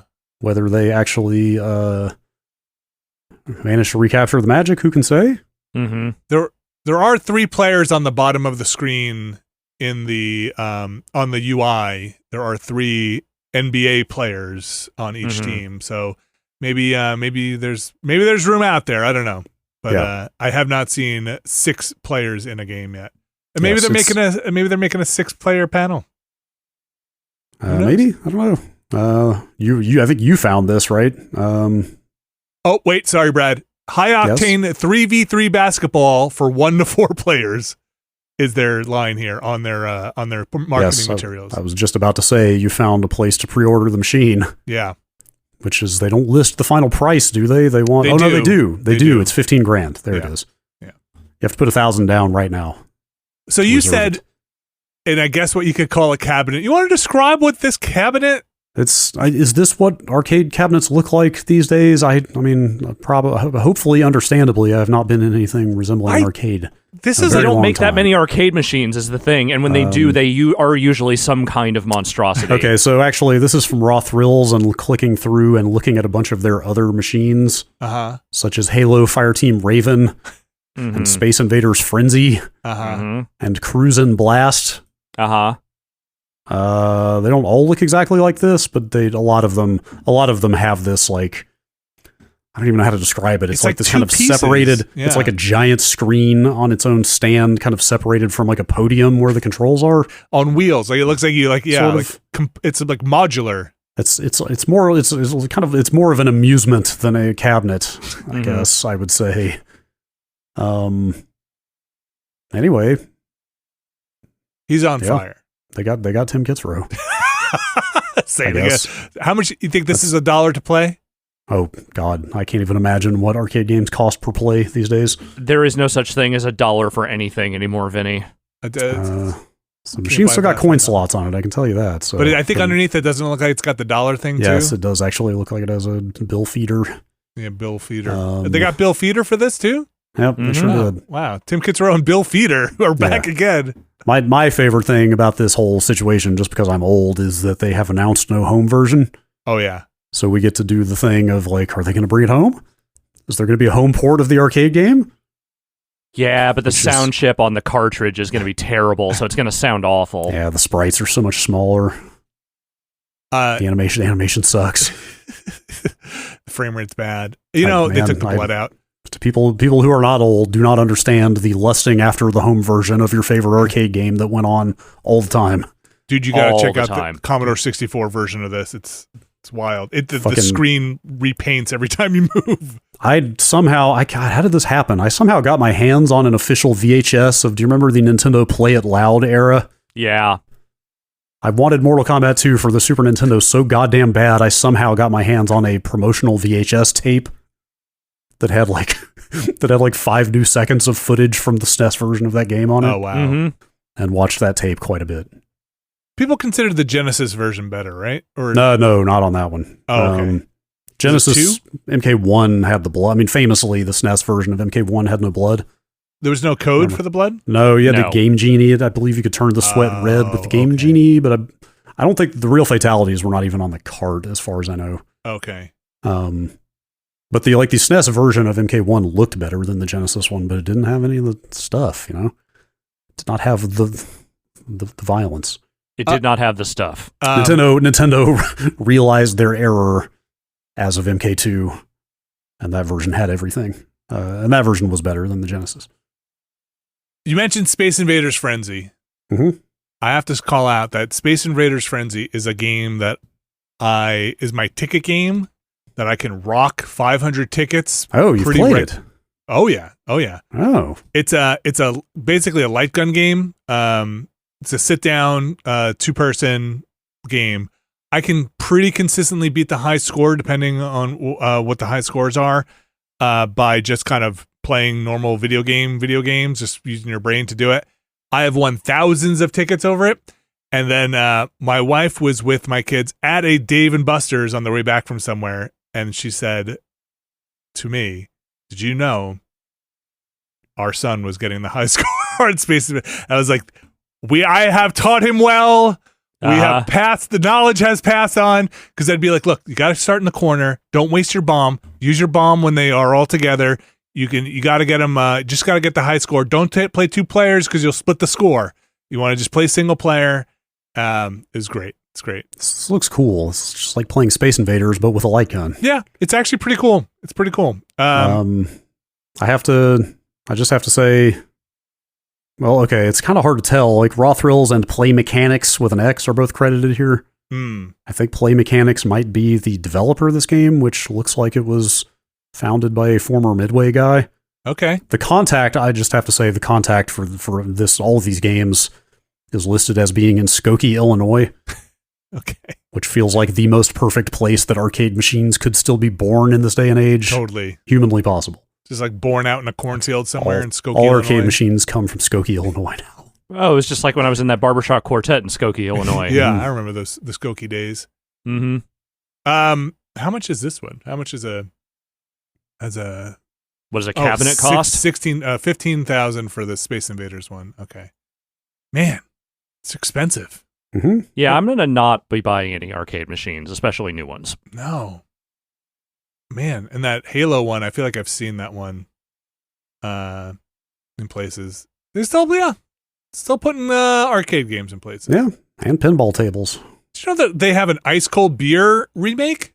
You remember that one? It's the one with the little like lever thing that goes up and down, and you gotta like get the ball. You gotta avoid the ball getting in the hole, kind of thing, to try to get to the top. I never played that.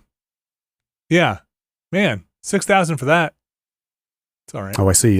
That's an electromechanical. Yeah, I think I'll be prone to breaking. All right. Anyway, look for your. I forgot the name of it already. NBA Superstars in a. Would you say a Regal Cinema lobby near you? Yeah, Regal Cinema coming near you. Yeah, I mean, it's weird because it looks like a real game. I mean, I'm not trying to denigrate the other games, but, you know, stuff like Space Invaders, like that's adapted from original Space Invaders, you know, like there's a Minecraft game, the Halo game, like those are all based on existing things. This kind of feels like a new game from the ground up, sort of. I mean, obviously it is very NBA Jam-like, but yeah, it does feel a bit more like something that could just get a downloadable release on consoles at some point, maybe.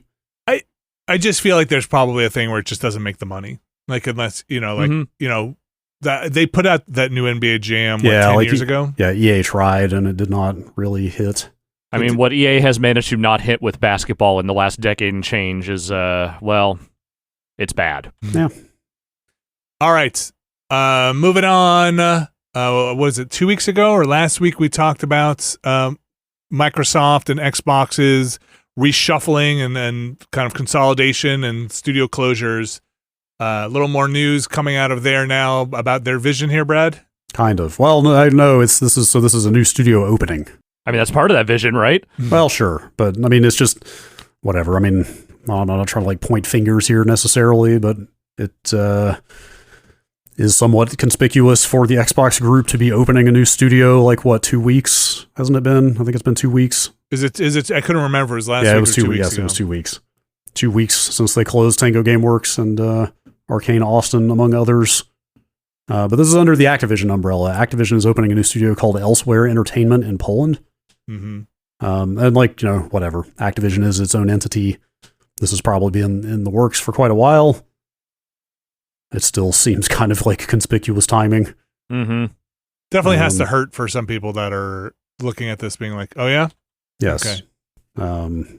They are going to be working on, quote, a new narrative-based and genre-defining AAA franchise. I mean, look, you just don't announce your thing. It's so early on, but like, just say we're making video games.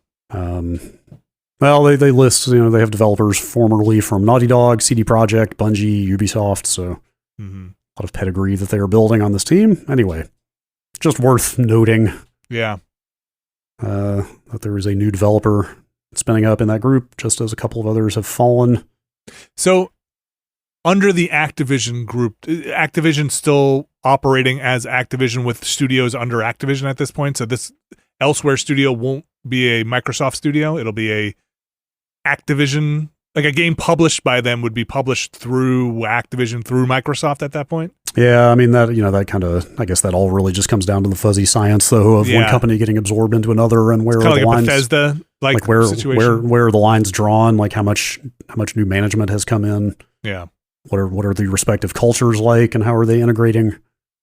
Obviously, ultimately, anything Activision does is technically something Microsoft does now. Right. What's the other story you got here about the fate of Ninja Theory? We talked about Hellblade. Yeah, it's just a quick thing that Windows Central is reporting. Like they get a lot of inside Xbox stuff pretty frequently. All they're reporting is that Ninja Theory's next game supposedly has already been greenlit by Xbox management, which is really only notable because of what's going on elsewhere. A lot of people were saying, like, well, what happens when Hellblade 2 comes out? Does it do what it's going to do on Game Pass, and then that developer gets cut now? Reportedly, as of now, no. Sounds like supposedly they will get to make another game, which of course could change at any time, but nothing to report there yet. Yeah, I'll be curious to see how this game does. It's so weird with Microsoft stuff and Game Pass, and I know they're trying to get their stuff on other platforms, but that reporting gets really weird. There were two, it was kind of weird on the Xbox dashboard last night, the night of release. There were two adjacent ad units, both about Hellblade. Oh. But I mean, it was engineered that way. It was the same image split across two units, and one of them, I didn't click on them, but the wording implied one of them would go to the store page for the game. The other one would send you to a Game Pass sign up. Oh, like sign up now? Yes. So, but it did kind of raise the question for me of like, how much is riding on this game for them? I don't know. What are the expectations around this? What is going to happen if it doesn't meet them? And this, I'm sorry if I've missed this or have forgotten. This has not been announced that it's going anywhere else aside from the Microsoft ecosystem, right? Like this Hellblade? Yeah, it's like nothing has outside of those 4 games. Although I didn't put this in news that's been going around the last week or two. So like I forget who was reporting this, but supposedly the push inside of Microsoft is for like everything to be on the table. Okay. As far as games that can come to other platforms, there's kind of like nothing sacred at this point. Yeah, because this seems like one that could live outside pretty easily. Oh, it's yeah, like, easily. Yeah. Like you said before, the other one was on PS4. Yeah, this easily could come to PS5.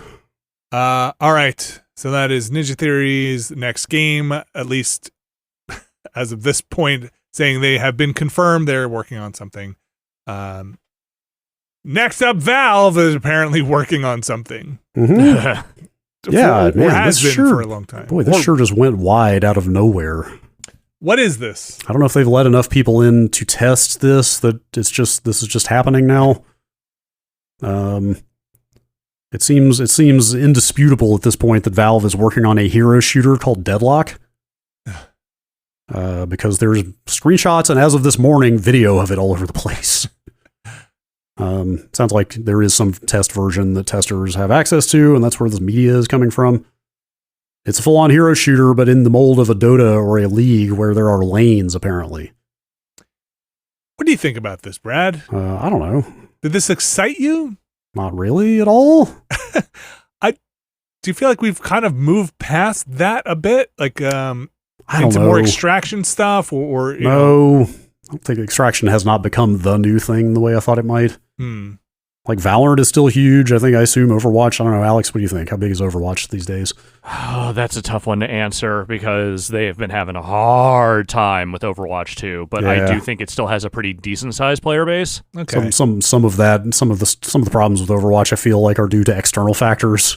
With the company that makes it. Although a lot of it is with the game and with the failure to deliver a lot of the stuff they promised and X, Y, and Z. I don't know. I mean, it feels like the hero shooter space is still quite big. Yeah, maybe I've just moved on or stopped paying attention to it. Like, I think you're right. When you mention things like Valorant still being big, like I'm not in that space. That's just not where I play a lot of my games. Now ask me about the third person MOBA. What about third person MOBA? That's really what this is, you know? Like that's the, like, Epic tried it with Paragon and that sure didn't go anywhere. Smite 2 has been coming for some time, is my understanding. Like, I think there's been like an alpha for Smite running off and on or something like that. Smite 2, I should say. I played Smite like a billion years ago. Smite is another quite popular third-person MOBA. But, I don't know, it just feels like a weird time for a game like this. Except, like, obviously Valve has got all of their Dota experience that I'm sure they're bringing to this. Like, what are the details? It's 6v6. Is it 19 characters? How many lanes are there? I think we'll say there's 4 lanes or 3. I can't believe we're talking about lanes in 2024, honestly. I can't find the number of lanes. It's that I believe that detail is out there. It's somewhere in the neighborhood of 3 to 4 lanes, and apparently you're going to be using kind of like mechanical zip lines I saw to get between lanes. But it's full on that. From the sound of it, it's full on like lanes and farming and character counter picks and the whole thing. Kind of a steampunky looking fantasy setting. Yeah, I think it just didn't rev my engine. You know, like this announcement and then some of the look, again, not my big thing. I did like Overwatch. I like hero shooters. I think I just kind of team-based hero shooters. I just don't play that much anymore. Yeah. No, I mean, look, the thing is, they are not as popular as they were some years ago, and Overwatch, I think, was kind of the canary in the coal mine for, like, how far can you push the audience that likes these games. For Overwatch 2 specifically? For Overwatch 2 specifically. Yeah. And before people were just like, I think I'm good. And again, that game is not dead, but it is definitely, they have had an astronomically bad time trying to replicate the success of that first game. Yeah. I mean, I think for me, the bigger thing here is less like, does the world want another hero shooter, and more, what does the world want out of Valve? What does the world want? What does the world want? Because I can tell you there are a lot of people who would like to play a game from Valve that was not multiplayer. Yeah. And I don't know if that's ever going to happen again unless they don't do that kind of thing. Unless they are trying to sell you a VR headset. And I don't mean that to sound as opportunistic as it did. Like, not in the sense that, like, oh, they're trying to move hardware to make money on. Like, it seemed like there was a real belief in VR there. That got the Index out and Half-Life Alyx, like, that was not just purely a money-making venture. It seemed like they also just wanted to push VR forward. But, man, I don't know. Multiplayer is what makes money these days. Play it on your Steam Deck. Like Counter-Strike 2 and Dota are consistently the biggest games on Steam. I'm sure Apex is still doing well, right? Yeah, I mean, Apex, I think, does well. Valorant, like I said, all that stuff. COD, of course. I mean, all that stuff makes a shitload of money. So... If Counter-Strike and Dota are your, like, internal competitors for, like, what's the benchmark of what's profitable here, you can see why something like this might come about. Yeah. I don't know. I'll give it a look. I mean, Valve makes good games. I like Dota. And they don't make them that often. I'm curious how they would translate that style of game into a third-person action thing. Almost assuredly free to play, right? Probably. Almost certainly. Yeah, with codename Deadlock or confirmed Deadlock? I don't. I think the name showed up in the UI, but that doesn't mean much. Obviously, that could change at any time. Okay. I was going to say something else about it, and I've completely forgotten what it was. Don't expect it anytime soon? No, definitely. Oh no. Okay, then no. There's some speculation here in the Insider Gaming story, but no hard info.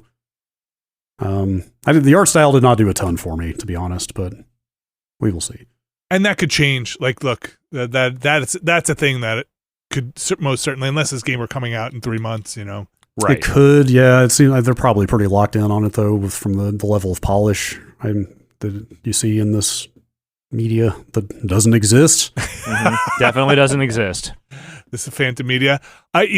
Look, maybe the audience gets out, or their intended audience gets out there and like, I hate it's too colorful, or it's too many rainbows in it, or whatever people complain about with the art, and then they go back and they change. Sonic looks bad, and they go back and they change it. You never know. It happens. I'll tell you, if they had made this with the characters of Dota in it, then I would definitely be more interested. But anyway. maybe it ties in. Maybe it's in the Dotaverse. Doesn't. So which ones? Aren't there like 10,000 characters in that game? Yeah, I mean, there's I don't know what the final count is at this point. 110, something like that. All right. That is Deadlock, quote unquote, Valve's leaked newest property. I mean, I'm sure they've got like 17 other things going on inside. Probably coming out. I mean, we can't even say for sure. I mean, Valve kills stuff constantly, so who knows? Maybe it'll never come out. But if they're testing it publicly, they're probably fairly confident in it. Finally here, Brad, this really interesting story about Athena Crisis. Yeah, this came across my Twitter feed, and I just wanted to talk about it because it's cool. I will mention up top, Athena Crisis is published by Null, which is a publisher founded by Chris Wanstrath, who we are all acquainted with from GameSpot back in the day. Also employs one Matt Rory. May have heard of him. So full disclosure there, but Athena Crisis, if you look at it, you will know immediately the inspiration is probably Advance Wars. It looks quite Advance Wars-like in just about every way. I have not played it. It's out in early access on Steam. They are open sourcing a large chunk of this game, and I think that's awesome. Yeah. The code of the code bases, especially, I think they're saying. Yes. It's the standard. I mean, you see this with like source releases for old games all the time. It's like, hey, here's the code. Yeah. You still have to pay for the assets. Like, right. Like even going back to like when the Doom source code was put out in the 90s, it was like, hey, you still have to provide your own legal WAD file in that case. Like the actual maps and assets and stuff are still copyrighted. You still need to pay for those. This is just the software portion. Yeah, so if you want to play Athena Crisis, you still can pay for it. There's a legal avenue for you to go buy the game and play with all the assets, music and license things in there. But what they're open sourcing are like I'll just read from this blog post. The game engine, rendering, AI, and map editor are all now open source. So single player campaign, multiplayer, art, music, content, backend implementations, et cetera, are not open source. And apparently this is made in JavaScript and React. Yeah, that's also a wild thing. They actually cite that as part of like they believe in that as a platform for web-based game development and want to help push that forward, and that's part of what's driving this. That's wild. That's the most bananas thing about all this. Yes, and in fact, you can go play this game on their website. Like if you go load up their website, it's just sitting there. The game is sitting there running on the website when you load it, and you can literally just click right into it and start playing it. I assume it's like a demo version or whatever. It's just cool. Like I have asked myself for a long time, why don't you see more open source activity in modern game development? And I just have to assume it's because it's such a hyper competitive field, and it works with so much bleeding edge technology. Everybody's just trying to kind of keep their stuff proprietary and secret to keep a leg up. But it's kind of awesome to see this happening because this is a fantastic learning tool for people looking to get into stuff like this. To have like this much code open on a modern shipping game, right? Mm-hmm. I think it's super weird, and also very cool. Yeah, I mean, also that it is React based is. What was there was another? Oh, it was Vampire Survivors was also originally written in JavaScript. Yep. But they ended up porting it to Unity. From what I understood, I think it was from No Clips, from Daniel Dwyer's thing. I think the main guy still does work in JavaScript, and all the changes get ported over still. Oh, that's funny. Yeah, which look, I could see. I think React is I think that's Facebook, right? Oh React is Facebook's framework. Just for full transparency, that is what her Nextlander game database stuff is written in is React. Yeah, it's cool to see this happen with a modern game because practically every game I can think of that's ever had its source code released was like 10 to 20 years old at the time. So to see this happening in a current shipping game is pretty neat. See, again, that's Athena Crisis. I might try and take a look at this and see just how the heck they are doing all of this and see if I can run their code. I guess it'll just break immediately with all the asset hooks, I'm sure. That is Athena Crisis. That's available now? The code? I believe the repo is up now, yeah. Okay. Is it on GitHub? Yes, I'm looking at it. All right. That is it for the news. Mm-hmm. We've also got an email address out there. It is podcast@nextlander.com. Podcast@nextlander.com. Brad Shoemaker, you got an email? You want to talk about colonoscopies? Always. That's a lot of what came in. Okay. Matt from Wheaton, Illinois, with a colonoscopy anesthesia counterpoint. Okay. There I was in the middle of a sigmoidoscopy, which is half of a colonoscopy 20 years ago. All right. In my mid-20s, no anesthesia. Okay. The room is silent. We're all watching it on the screen. Suddenly, the male nurse next to me says, "You've got a fine-looking colon." Perfect. A memory I wouldn't give up for anything. There you go. One reason to be awake while somebody's probing your colon. Don't you wish you would? I'm trying to reschedule. Maybe not.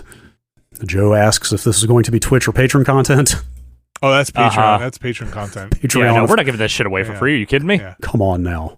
Yeah, you get the first couple of feet for free, and then we switch over. Do you know I have to pay the thing they wanted to charge me like $200 for the prep stuff, and then there's two versions. There's like a cheaper version that was like $70. I'm going. Apparently, I'm gonna go with that. That's just a pipe. That's just a pipe cleaner and some lube that cleaned me out. $200. Come on, man. Come on, I get Jack. down to Ace Hardware and figure this out myself for about $39.95. Holy cow! That's just the prep stuff. I gotta pay $200 to be on a toilet to clean myself out. Come on, come on. What a world! Just buy $10 at Taco Bell. Brad, any more emails? Yeah, one more from Tony in Sydney, Australia. Okay, on a recent podcast, you discussed bad games and gave two examples: Superman 64, that was famous for being bad, and Never Dead, which was bad and forgettable. Which is worse? Would you rather be memorable for how bad you are at something, or so forgettable that you skip the public consciousness? And is there anything in your professional or personal life you might be this bad at?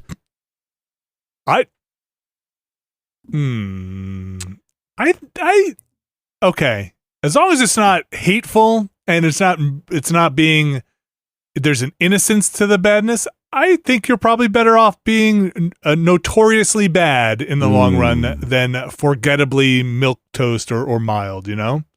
Yeah, well, I mean, Never Dead was not milquetoast. It was aggressively bad, but everyone just forgot about it. I think the bigger thing is, do you want someone who is looking at your resume to know you made the really famous bad thing, or to look at a thing and say, oh, that's a game. I don't remember it, but I'm sure it was fine. So, okay.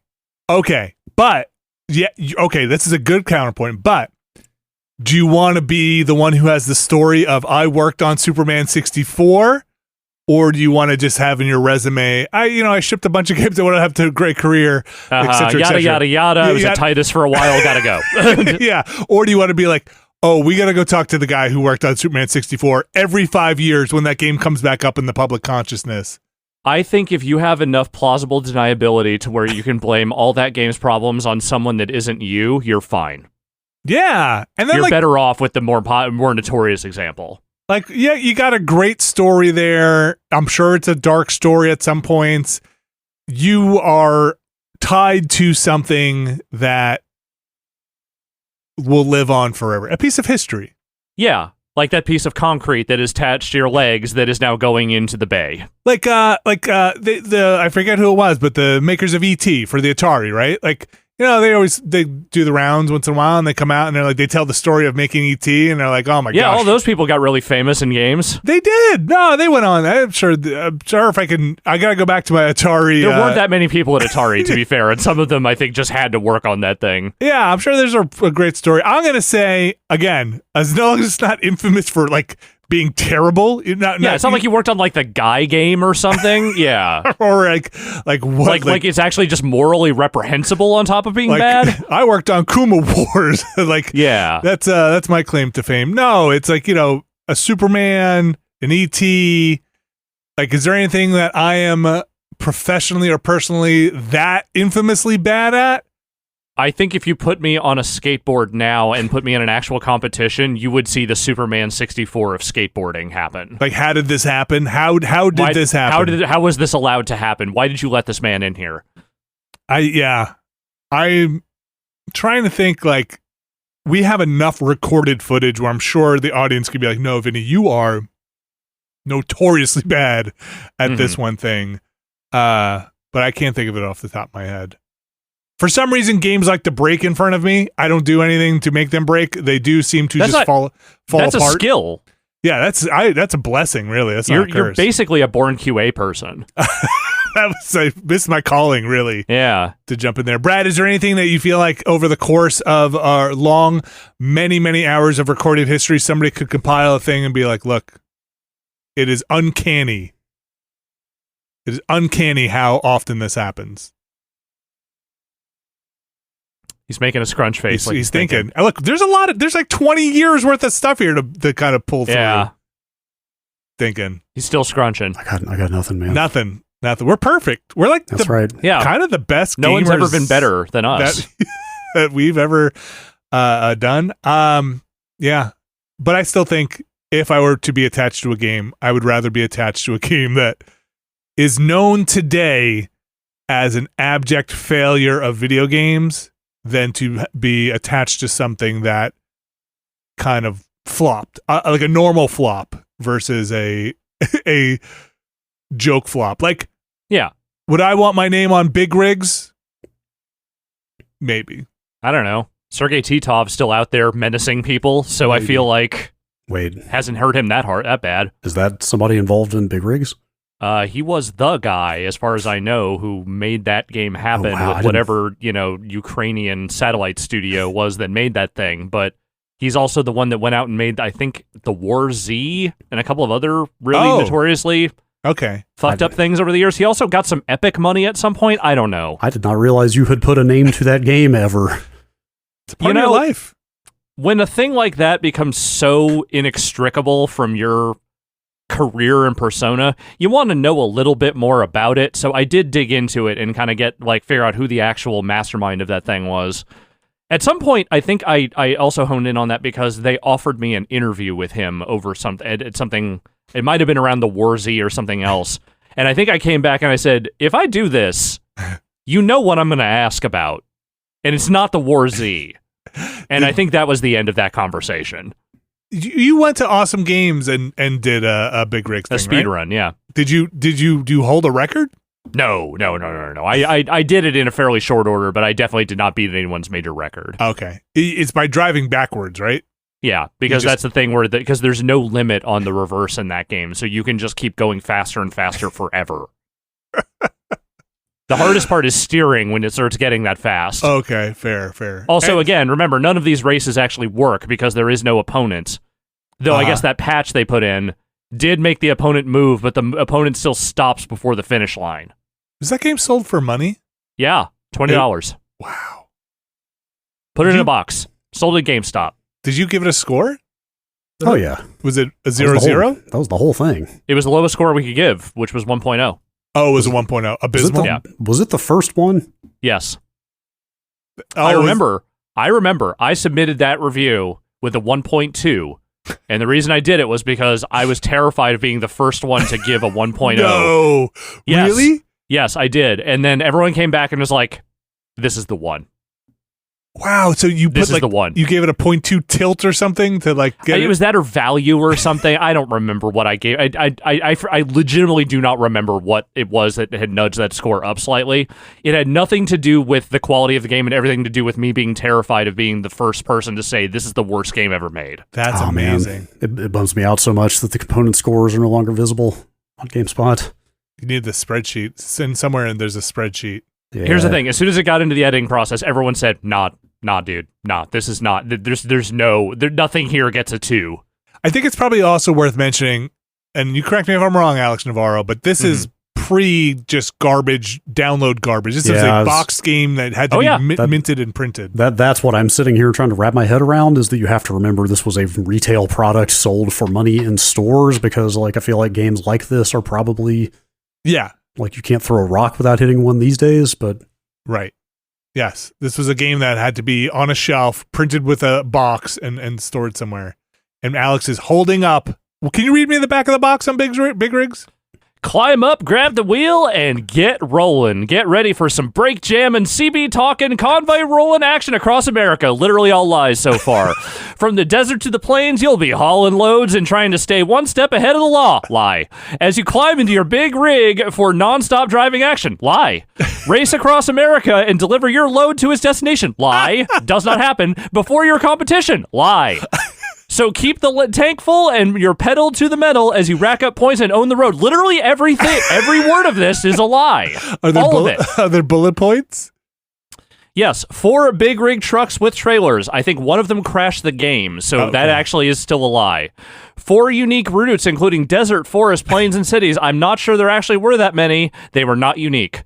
Daytime and nighttime driving will challenge even the most experienced trucker. No, it won't, because again, your other driver does not drive. Thousands of miles of highway and byways across America. Literally an enormous fucking lie. The biggest lie so far. And 3 levels with a variety of wicked challenges, including the ultimate traffic stopper, a police roadblock. Lie! Also, say again, 4 unique routes, 3 levels. They're talking about the same thing. The numbers don't even match on the box. Somebody should have done something. We did. We gave it a 1.0 and called it the worst game ever made at that point. Fair. Again, I think I'd rather be infamous for that. I think that answers the question. Yeah, it's really a legendary level of bad you have to reach, though. Yeah. And say what you will about Superman 64.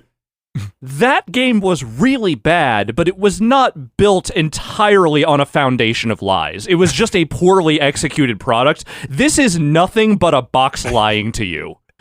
It's just, and I also, again, to go back, what a piece of history too, because I feel like you could find that description, that lie, that whole thing a million times over today on marketplaces digitally. Oh, yeah. But like, this is a box that had to be on a EB game store shelf somewhere. Yep. Or maybe Greg Kasavin bought this at a store and put it on my desk. Why did he do that to you? I don't know, because it was getting to the end of the year and the release calendar really thinned out. So I think he was just buying whatever budget bullshit had just come out. Okay. Going back to what we were saying way earlier of like, you just got to, sometimes you need pages for ads to go Sometimes on. there just needs to be reviews. Yeah. All right. Let's call the emails there. Yep. Yeah. Very good. So. Those are the emails. Again, podcast@nextlander.com. Podcast@nextlander.com. A boy howdy. I mentioned 2 games that I'm really enjoying playing. The third one, not necessarily a game, but I'm enjoying the entertainment value of it, is Twin Peaks Season 3. Mm-hmm. We are up to what now? We did 1, 2, 3, 4, 5, 6. So 5, 6 is the one we just recorded. Yeah, recorded. That's going up next week. You know, look, I think like you said during the last recording, Alex, I'm paraphrasing you. Mm-hmm. Basically, ride the wave.